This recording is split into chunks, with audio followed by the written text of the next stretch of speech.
जय डिडनेश्वरी महारानी माँ, हरो विपदा हमारी।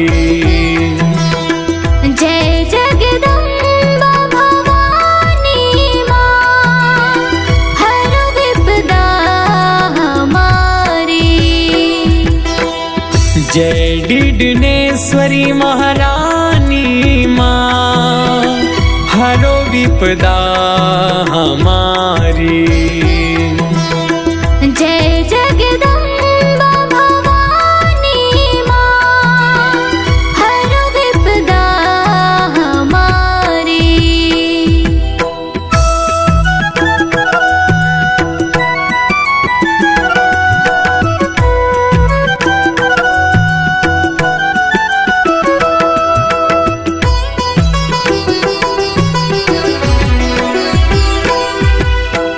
छाया हुआ चहु और अंधेरा, दूर बहुत है सुख का सवेरा।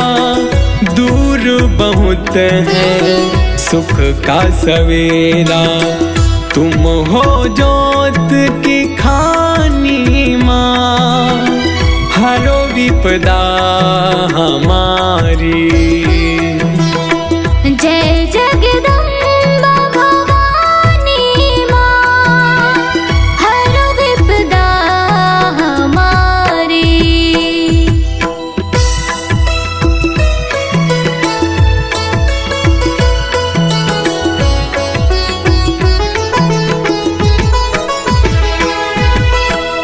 जगमग जगमग अंतर कर दो, प्यार का अमृत सब में भर दो।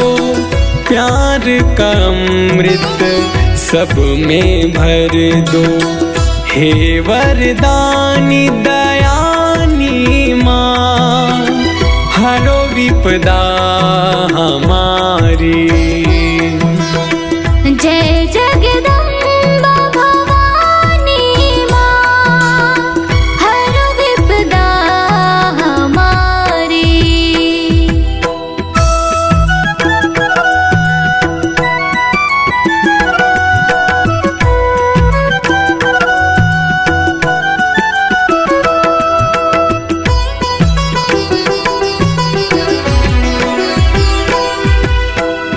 जीवन है एक दर्द का सागर, भर इसमें रस माँ तू दया कर। भर इसमें रस माँ तू दया कर, हे सुर नर कल्याणी माँ, हरो विपदा हमारी। जय जगदम्बा भवानी माँ, हरो विपदा हमारी।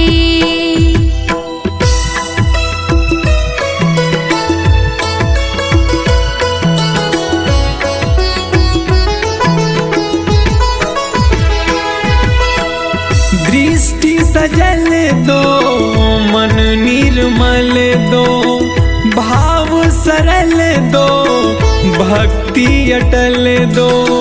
भाव सरल दो, भक्ति अटल दो, हे कामदासी वाणी माँ, हरो विपदा हमारी।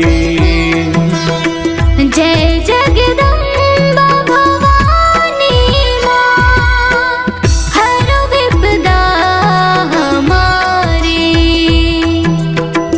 जय डिडनेश्वरी महारानी माँ, हरो विपदा हमारी। हरो विपदा हमारी।